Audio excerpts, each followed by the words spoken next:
There's a 1976 document the U.S. government would rather you never read. It proves what they did to Native women. And it wasn't in the 19th century, it was during the Nixon era. But before we get to it, you need to understand how this erasure began. In military records, in courtrooms, and in the journals of government agents. Number 1. While American women couldn't even vote, Comanche women were already making decisions about war and peace.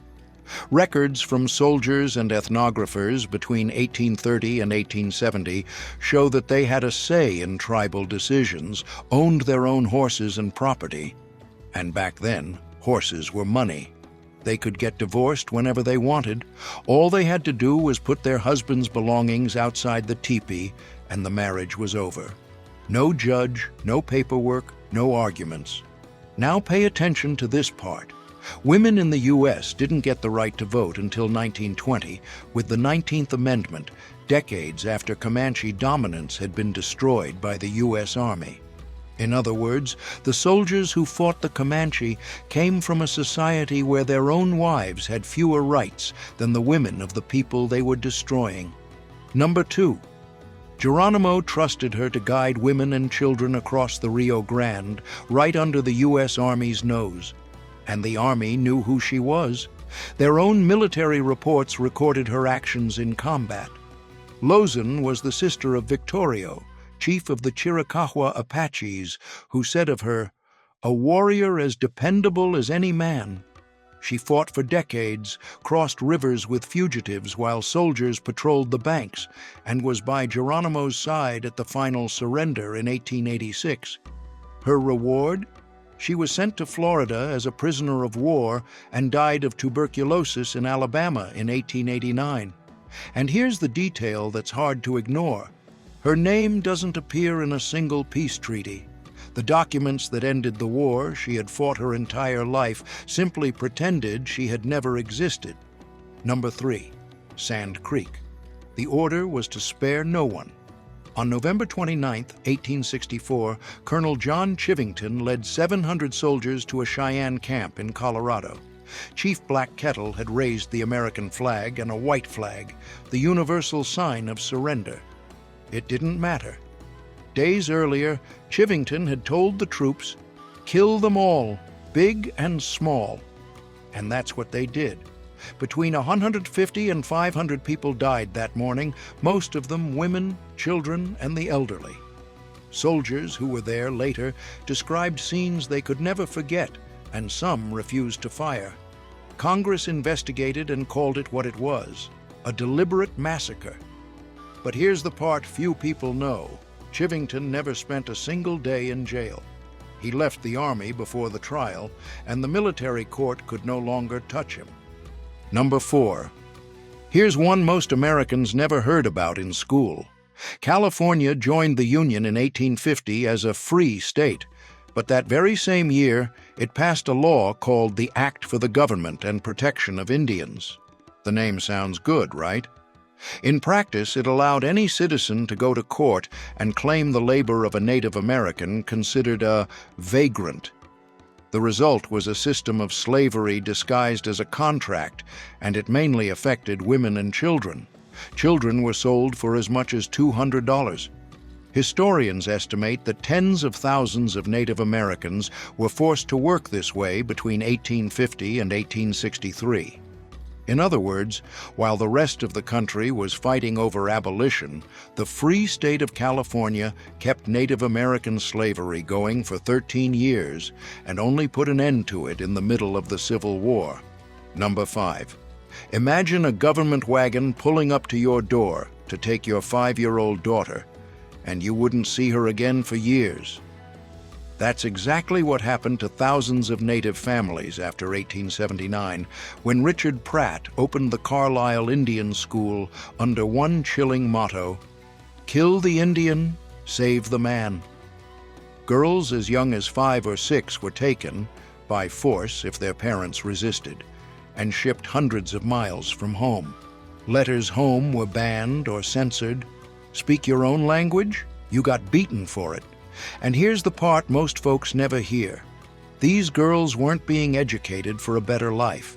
They were trained to be maids, cooking, cleaning, serving white households. The schooling was kept limited on purpose, enough to make them useful servants, never enough to let them rise. That wasn't a mistake. It was the plan. Number 6. Everyone learned in school that Sacagawea was Lewis and Clark's willing guide. But here's what the textbooks don't tell you. She never had a choice. At 12, she was captured by the Hidatsa, taken away from her Shoshone people, and enslaved. Later, a French trader named Toussaint Charbonneau bought her, or won her in a bet, depending on the account. When Lewis and Clark hired Charbonneau as an interpreter in 1804, Sacagawea came along as part of the deal. She was about 16 years old with a newborn baby on her back. No one asked if she wanted to cross half the continent. Her knowledge saved the expedition more than once. She recognized trails, found food, and negotiated for horses with the Shoshone. But calling that a choice is rewriting history. A choice requires an alternative, and she had none. Number 7. The U.S. Army's own reports contain a detail almost no one knows about. During the campaigns against the Apache between 1870 and 1880, officers recorded something that caught them by surprise. Women fighting on the front lines, rifles in hand, shooting at soldiers. General George Crook, a respected veteran of those wars, wrote that in the middle of combat, it was almost impossible to tell who was a man and who was a woman among the warriors. Female warriors like Lozen, Chief Victorio's sister, even led attacks alongside the men. And here's the curious part. Because the Army didn't count women as combatants, those who died in battle were listed in the records simply as Indian casualties, with no distinction at all. In other words, they fought, fell in battle, and the official paperwork simply made these female warriors disappear from history. Number 8. Here's something almost no one learned in school. Among the Cherokee, Choctaw, Chickasaw, Creek, and Seminole, women owned land, and that was written into the treaties signed by the U.S. government itself. The house and farmland passed from mother to daughter, and among the Cherokee, the man was the one who moved onto his wife's land. Then came 1887 and the Dawes Act. Washington divided tribal territory into individual plots, but followed the American rule of the time. The title was put in the man's name, the head of the household. With the stroke of a pen, women who had owned land for generations became dependent on their husbands on paper. The detail few people talk about. All of this was sold as progress, as a way to civilize the Indians. In practice, a system where women were property owners was replaced with one where they had no rights to anything. Number 9. In 1900, a young teacher did something no one expected. Zitkala-Sa, born Gertrude Simmons Bonin on the Yankton Reservation, published in the Atlantic Monthly, one of the most respected magazines in the country, what was really happening inside Native American boarding schools. She described how she was taken from her mother at 8 years old, forbidden from speaking her language, and physically punished. And here's the detail. She was a teacher at the Carlisle Indian School, the very institution she was exposing. The school responded with a campaign to destroy her reputation. It didn't work. She spent the rest of her life writing and fighting for Native American rights until she died in 1938. But her writings were largely forgotten for decades. They only made their way into universities in the 1990s, almost a century after they were written. Number 10. Here's a court case most folks have never heard of. In 1879, Standing Bear versus Crook ruled that Native Americans were legally persons under U.S. law. Sounds like progress, right? But there was a catch. Between the 1880s and 1910, reservation agents and missionary doctors kept filing reports about crimes against Native women, assaults happening right on federal land. The Bureau of Indian Affairs received complaint after complaint. And what did they do? They filed them away. No investigations, no charges, nothing. The unspoken rule was simple. The protections that Standing Bear won didn't seem to apply to women. Records from the era suggest these crimes happened at rates far above the national average, and the paper trail proving Washington knew about it still sits in the archives today. Number 11. The U.S. government spent decades trying to erase the Navajo language. In boarding schools, children caught speaking their parents' language were beaten or had their mouths washed out with soap. But Navajo women refused to let that happen. Testimonies recorded between the 1970s and 1990s show that grandmothers and mothers secretly taught the language, whispering in the dorms at night, using codes the supervisors couldn't understand. And here's the irony. In 1942, the same government that punished those children came knocking on the Navajos' door, asking for help. The Marines needed a code the Japanese couldn't break. That's how the code talkers were born. More than 400 men served in the Pacific, and their code was never cracked. It worked for one reason. Those women kept alive the language Washington had tried to bury. Number 12. Imagine surviving one massacre and 4 years later dying in another. That's what happened to Black Kettle, the Cheyenne chief who spent his life seeking peace with the white settlers. At dawn on November 27, 1868, along the Washita River, Custer surrounded the snow-covered camp and attacked as the band played the Gary Owen March. Black Kettle and his wife were shot in the back while trying to cross the river. Most of those killed were women and children. But the coldest detail came afterward. Custer ordered more than 800 horses and ponies to be killed, one by one. Without horses during a winter on the plains, the survivors were doomed. In Washington, no one called it a massacre. They called it a victory, and Custer became a war hero. 8 years later, warriors from those same plains would settle the score at Little Bighorn. Number 13. Imagine finding out that a portrait of your great-grandmother was sold on postcards all across the country, and she never saw a single cent. That's what happened to thousands of Native American women between 1870 and 1900. Photographers like Edward Curtis traveled to reservations and asked them to wear traditional clothing that many of them no longer even wore, just to make the photo look more authentic. Those images became big business. They were sold as postcards, printed in magazines, and displayed at the world's fairs in Chicago and St. Louis. The women signed nothing, were paid nothing, and in most cases, their names weren't even recorded. In the archives, many are listed simply as an Indian made. They became collectible merchandise, while the photographers got the fame and every cent of the profit. Number 14. Imagine losing everything because of a marriage. In the late 19th century, during the era of the Dawes Act of 1887, a Native American woman who married a white man could lose her status as a member of her tribe. In practice, that meant losing her right to land, her voice in tribal councils, and the protections of treaties. And here's the harshest part. American law didn't fully accept her either. An 1888 law granted citizenship to women who married white men, but before the 19th Amendment in 1920, she couldn't even vote. In other words, that woman was stuck in between, without the protection of her tribe and without the full rights of an American citizen. All it took was signing a marriage certificate for her to become a stranger in the very land where her ancestors had lived for generations. While white men gained access to native land, these women lost their identity, a double exclusion stamped by the government. Number 15. Here's one they never taught in school.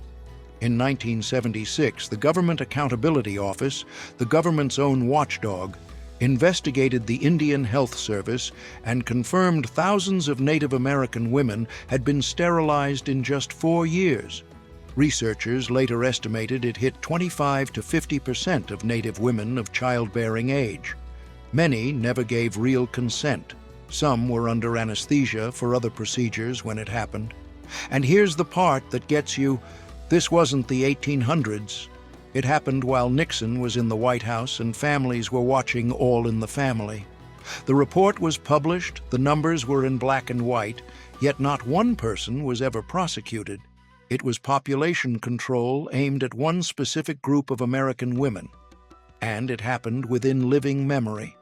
Number 16. In November 1868, on a freezing morning along the Washita River in Oklahoma, Custer's cavalry attacked Chief Black Kettle's Cheyenne camp. Among the dead were women the tribe could not afford to lose, the keepers of its memory. They were the ones who led healing ceremonies and recorded their people's history in pictographs, drawings that worked like books. Cheyenne oral histories preserve their names and roles to this day. When those women fell, centuries of knowledge fell with them. And here's the part almost no one talks about. Years later, the government itself used the argument that Native people had no written history to deny rights and treaties. First, they destroyed the people who did the writing. Then they said nothing had ever been written. The record wasn't lost by accident. It was erased on purpose. Number 17. Here's something they never taught you in school. Long before syrup hit your pancakes, women from the Ojibwe, Menominee, and Potawatomi nations around the Great Lakes ran a full-blown sugar operation for generations. Every spring, they tapped the maples, hauled the sap, and boiled it down, a process that demanded exact timing and temperature. Get it wrong, and the whole batch was ruined. That sugar wasn't just food. It got families through brutal winters and worked as currency in trade. When European settlers showed up, these women taught them the whole craft. The settlers took that knowledge and built a commercial industry on it. And the history books? They credited the discovery of maple sugar to European colonists, while the women who invented it never even got their names written down. Number 18. Think about this. The U.S. Army knew the name of every soldier who fell in combat. It sent letters to their families and recorded their rank, the date, and the place of death. But on the other side of the battlefield, it was a different story. In the 19th century, the Military Records Office used a single category for Native people who were killed: Indian casualties. No name, no age, no distinction between warrior, woman, or child. They were just numbers in a report. That's why, even today, no one knows exactly who died at Sand Creek, Washita, or Wounded Knee.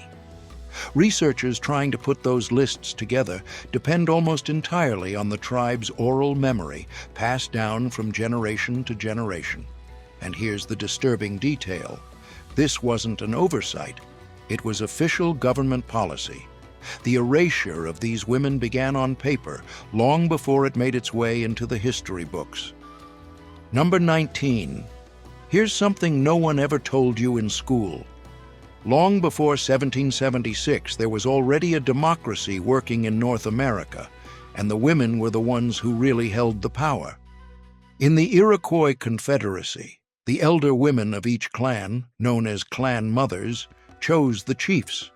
And more than that, if a chief messed up, they had the power to remove him from office. Benjamin Franklin knew this system well. He studied the political structure of the Iroquois and admitted that it helped inspire the union of the colonies. But when it came time to copy the model, the founders left one part out: women's power. American women didn't get the right to vote until 1920. Almost 150 years later. And the elder women who helped shape that history? They still barely show up in school textbooks today, a detail that changes the way we see the founding of the country. Number 20. Native women of the Old West. Here's something school never told you. While white American women couldn't even vote, Comanche women already had property rights and a voice in tribal decisions. And there's more. Lozen, an Apache warrior, fought side by side with Geronimo for years, but when the treaties were signed, Her name simply disappeared from the documents. Sacagawea? She didn't volunteer to guide Lewis and Clark. She was included in her husband's agreement as part of the deal. And Iroquois women, whose council system inspired ideas of American democracy, don't appear in any school textbooks.